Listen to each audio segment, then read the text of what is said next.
Hello, I'm recording a little video because I've rather foolishly decided to sign up as an FND warrior. Not a worrier, a warrior. Sorry, I need something to put my feet on. I'm feeling a bit tired. Right, you don't know what FND is? Well, I've had to record this about 4 times already because I have struggled to remember what it stands for, which is a sign both of FND and also how obscure this condition is. It stands for Functional Neurological Disorder, FND. Or someone eloquently described it as fuck-nose disease. Nothing to do with your nose, by the way. Nose as in K-N-O-W, which doesn't make sense, does it?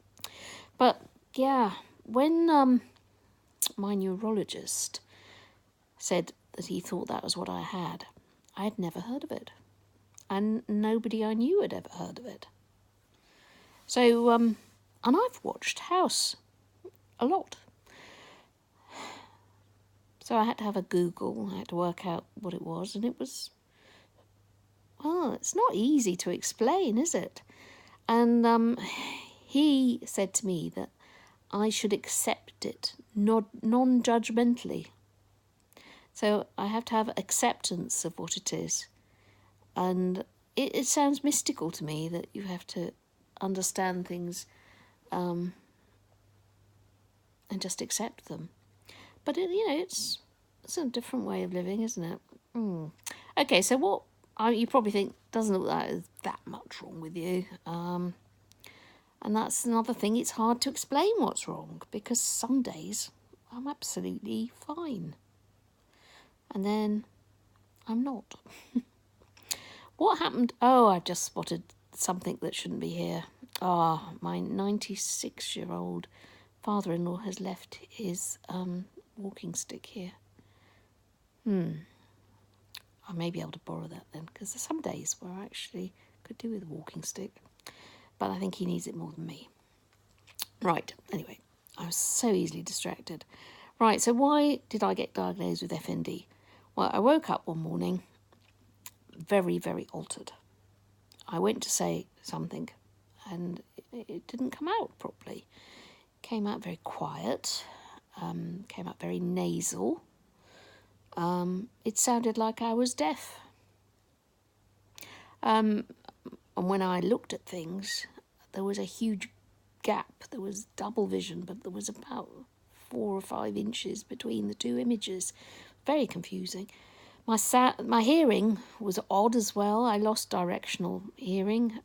Things that were happening within, like the swallowing sounds I made, were as loud as the noises outside my body. And the noises I made were being reported to me as if they were news. So I'd be walking along the hospital corridor and be aware of footsteps. And I'd stop and look behind me, and there was no one there.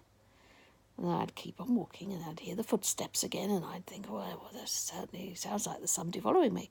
So I'd stop and look, and eventually I worked out it was my own footsteps that I could hear. Now, normally, if you're walking about, your body cancels out that sort of information because it understands what it is. It only tells you things you need to know about. It edits things for you. Now, I'd woken up, and my factory settings had been mucked up.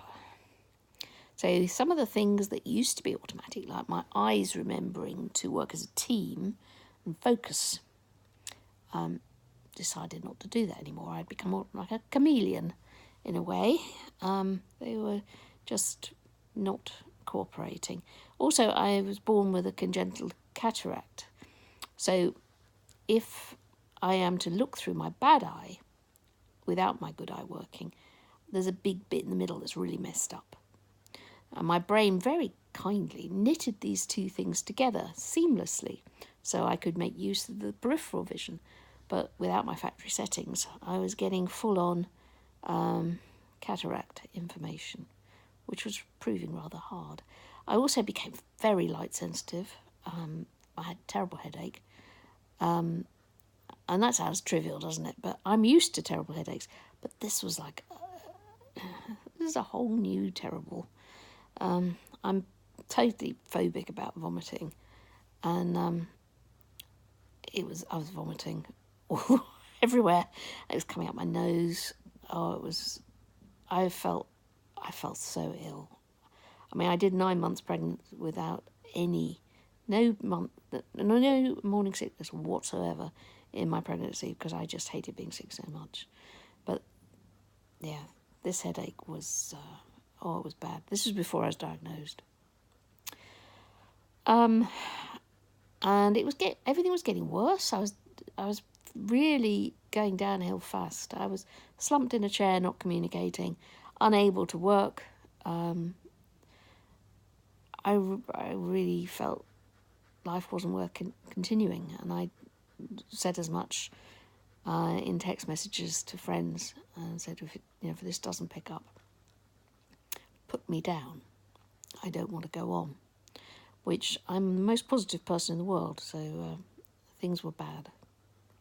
Anyway, brilliant neurologist. I wrote everything down because I'm a journalist, I suppose. I don't really define myself as that, but I catalogued everything that happened to me, even though I struggled to even look at a computer, and I wrote it all down like notes. I wanted a record of all that had happened, and all my questions I typed out. I wanted to know.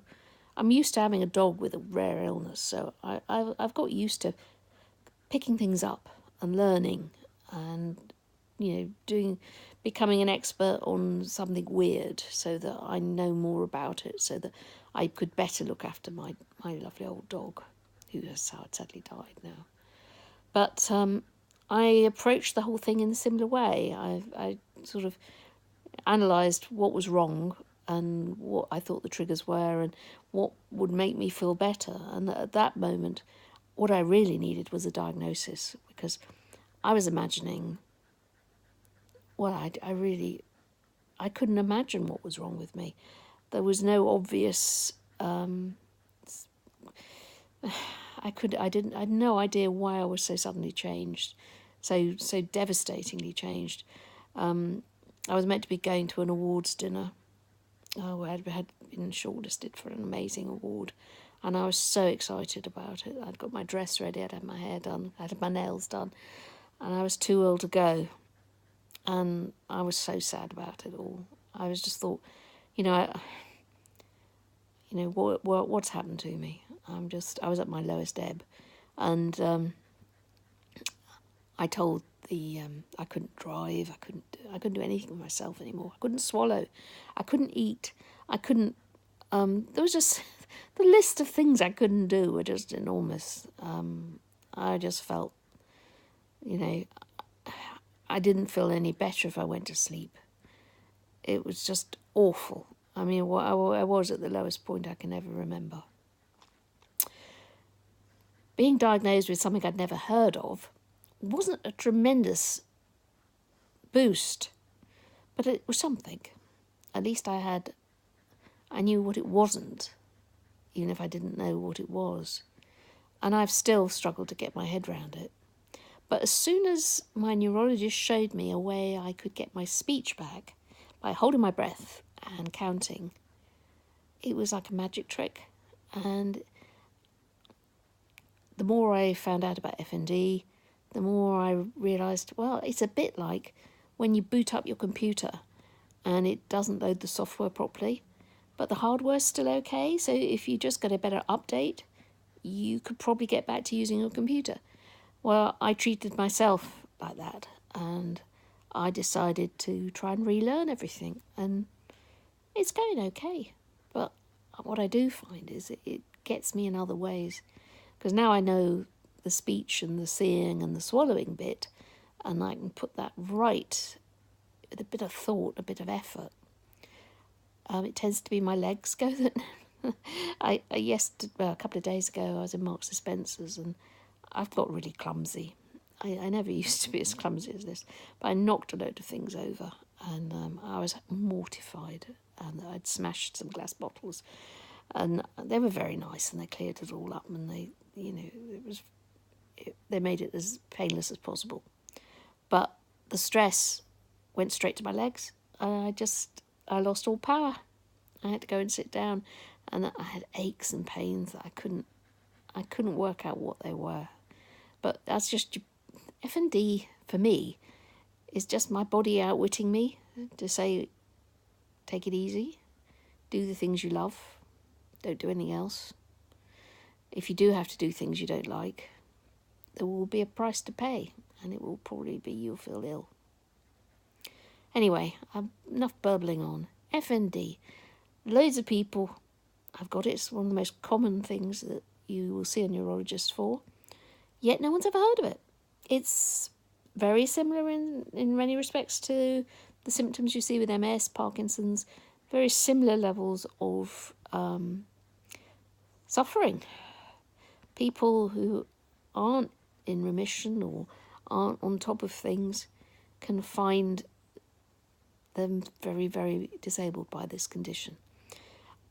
And what makes it much harder is it's not just an invisible condition, it's a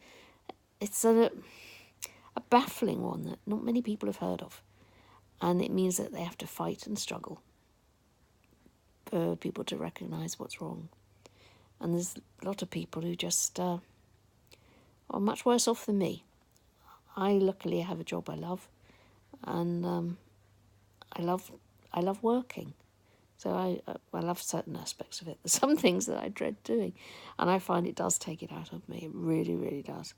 The stress of doing things you don't want to do, or if you're scared of something or you're depressed by something, it's got a physical cost. It's hard to explain, but I just know. I know it's going to be bad when I do something sometimes. I just know I'm going to really feel bad later in the day or tomorrow, or I'll wake up and another bit will broken and other things happen. Go and have a Google. Loads of weird stuff, things that we take for granted, that we think are automatic, that we should thank our brains for. Well, when the lights start flickering and your wiring starts going a bit bonkers, it makes you realise how amazing your brain is. Anyway, I hope I'm going to try and outwit the FND and use it positively to help me decide what I do with my life, so that I do the things that make me happy. Because the things that make me happy keep me well, and the things that make me unhappy really, really do have a physical manifestation. So, FND awareness, functional neurological disorder. Gosh, can someone come up with a better name? It's a terrible name, isn't it? FND. Means nothing to me. Still doesn't. If we say it often enough, maybe we will remember it. Anyway, this is getting too long. So I am a warrior. Raise awareness so that we don't have to be an FND warrior. Okay. If you've got FND, tell me. Talk about it. The more we talk about it, the more people will know what it is. And, maybe a few less people will struggle to get it defined as the thing it is. Because, I must admit, my GP has just been a bit sort of like we don't really know what that is. Onward and upward, everyone.